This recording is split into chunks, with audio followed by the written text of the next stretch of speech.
In recent weeks on The Young and the Restless Saturday's full episodes February 28, 2026, the atmosphere in Genoa City has felt deceptively calm, as if the surface stillness were only disguising a far more dangerous current moving underneath. At the center of that current stand Audra Charles and Sally Spectra, two women who have never been strangers to ambition, rivalry, or reinvention, yet who now find themselves navigating something subtler and more treacherous than open warfare. Everyone knows that Sally once chose to face Chelsea Lawson on her own terms, refusing help, refusing pity, and refusing to believe that she needed anyone to shield her from professional or personal attack. That decision, while bold, did not leave her unscarred. Instead, it planted a quiet seed of doubt, one that has been growing in ways Sally can no longer ignore. She began to question whether her instinct to charge forward alone was strength or self-sabotage, whether her fierce independence sometimes masked a refusal to slow down and assess the long-term consequences of her choices. Audra noticed the shift before anyone else did.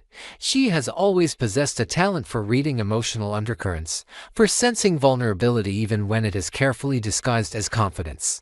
To Audra, Spectra Charles Media is not merely a startup venture or a fashionable experiment in female-led enterprise. It is a calculated statement of power. A declaration that they will not be defined by past scandals, romantic entanglements, or the shadow of more established empires. The company represents their future, their autonomy, and their refusal to be dismissed. That is precisely why Audra intervenes when she realizes Sally is on the verge of making a critical mistake. The mistake may involve a risky corporate deal, an alliance with a partner whose financial backing carries hidden liabilities, or an impulsive strategic pivot fueled more by emotional turbulence than by sound analysis. It may even be rooted in Sally's private reconsideration of her decision to distance herself from Billy Abbott. Whether the danger lies in business or in love, Audra understands that the line between the two is thinner than Sally wants to admit. Sally's uncertainty about Billy is not merely romantic hesitation, it is intertwined with her fear of repeating old patterns. Billy has been both a source of comfort and instability, a man whose own impulsiveness mirrors her own in unsettling ways. Walking away from him might feel like reclaiming control, yet it could also mean discarding a strategic ally at a moment when Spectra Charles Media needs stability above all else. Audra reminds her that dreams are fragile when built on emotional volatility. The company cannot survive if its leadership is fractured by unresolved personal doubts. In stepping in, Audra is not undermining Sally's independence. She is protecting the very dream they vowed to defend together. She insists that they can hold onto their ambitions, but only if they remain disciplined, united, and brutally honest about their vulnerabilities. While Audra and Sally struggle to preserve their shared vision, another crisis unfolds within Nick Newman, one far more destructive because it is rooted in self-denial and physical dependency. Nick has always carried the weight of the Newman legacy on his shoulders, absorbing family conflict, absorbing betrayal, absorbing the endless pressure to prove himself worthy of his surname. But now that pressure has found a new outlet in his escalating fentanyl addiction, what began as an attempt to dull physical or emotional pain has evolved into a dangerous crutch. Nick tells himself he only wants relief, only wants a moment of peace from the chaos that surrounds him. Yet the more he relies on the drug, the less control he truly has. The turmoil within the Newman family compounds his vulnerability. Tensions, secrets, and old resentments swirl around him, and instead of confronting them directly, he seeks escape in chemical numbness. His sense of responsibility clashes with his growing dependence, creating a fracture in his identity. He has always believed he could handle any crisis, that he was stronger than temptation, but addiction does not respect pride.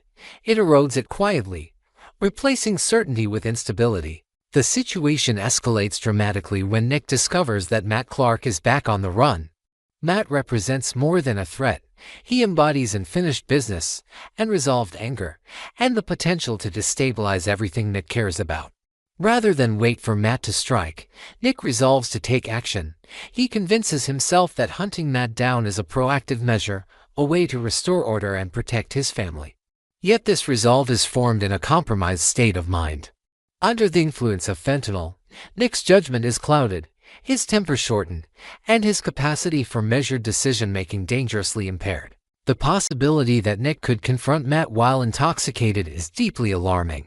In a volatile encounter fueled by paranoia, resentment, and chemical distortion, violence could erupt with devastating consequences.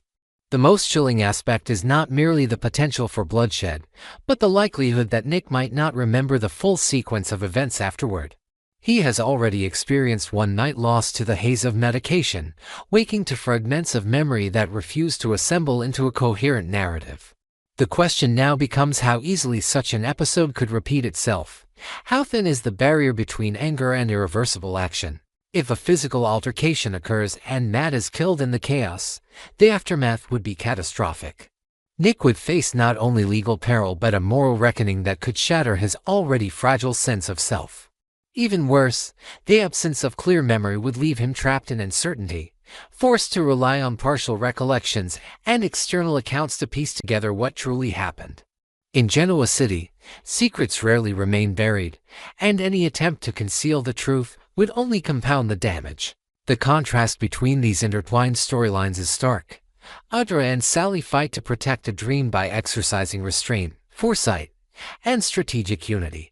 Nick, by contrast, stands on the precipice of self-destructs, driven by impulse and dependency. Both arcs revolve around control: who has it, who is losing it, and who is willing to confront uncomfortable truths in order to regain it.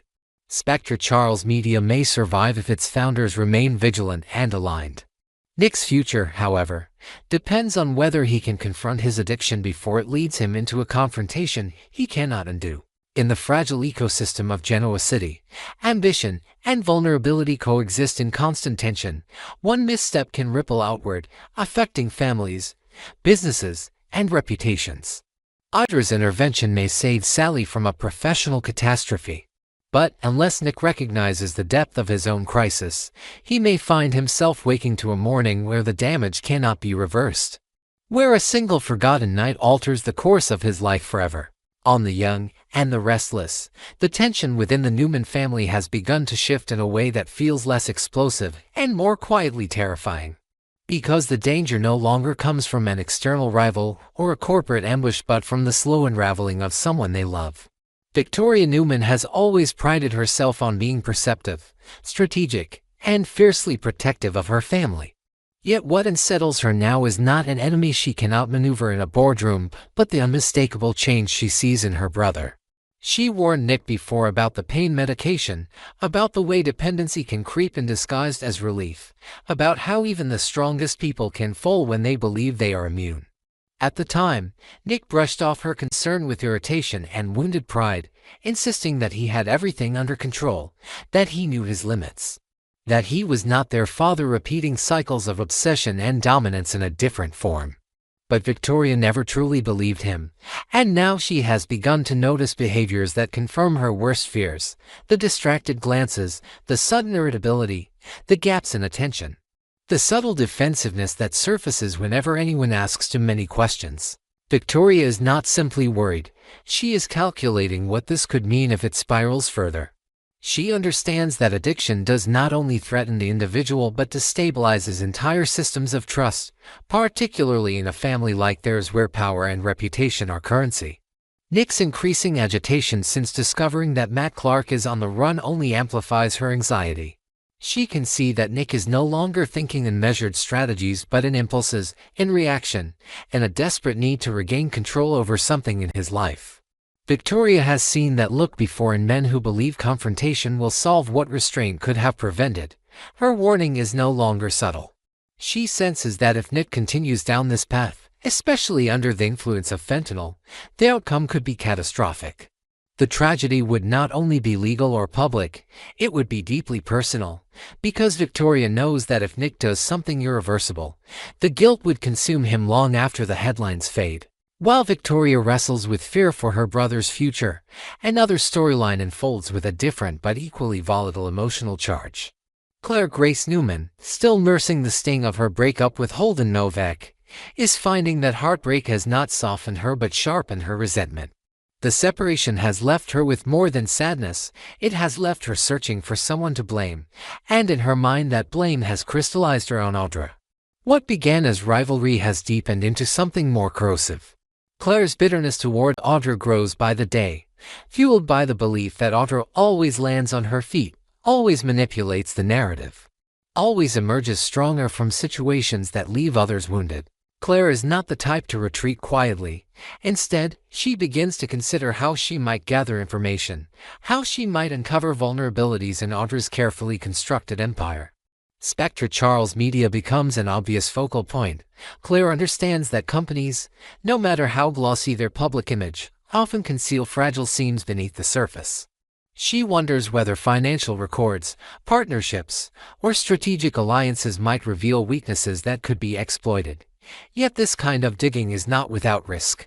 The deeper she searches, the more likely she is to uncover truths that extend beyond Audra, truths that could implicate other powerful players. Kyle Abbott, whose disdain for Audra mirrors Claire's in intensity if not in motive, represents a potential ally in this unfolding scheme.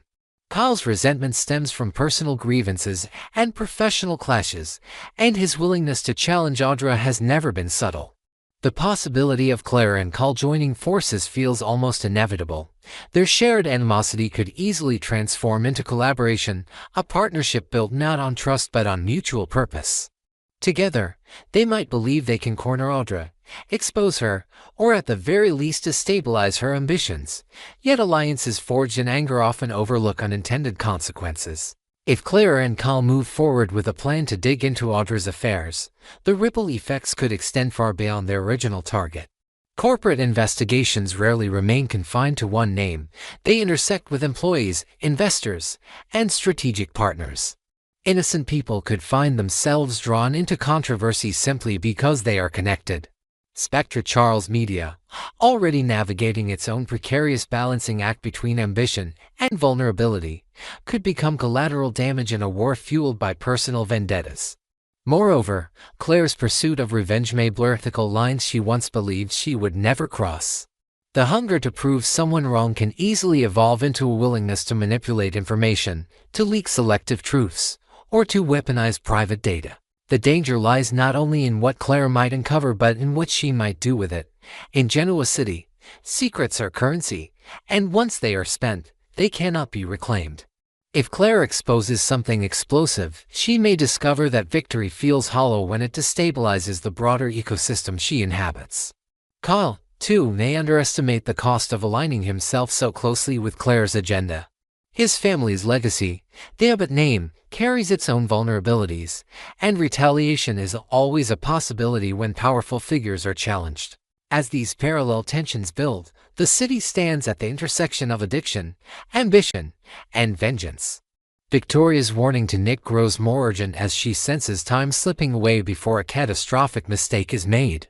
Claire's bitterness hardens into strategy, pushing her toward actions that may entangle far more people than she anticipates. Audra and Sally continue to guard their shared dream, and aware that scrutiny is closing in from unexpected directions. The question is no longer whether conflict will erupt but how far it will spread when it does. In a world where every decision carries consequences, the future feels increasingly uncertain. And the cost of one impulsive act, whether fueled by resentment or narcotics, could reshape the balance of power in ways none of them are prepared to face.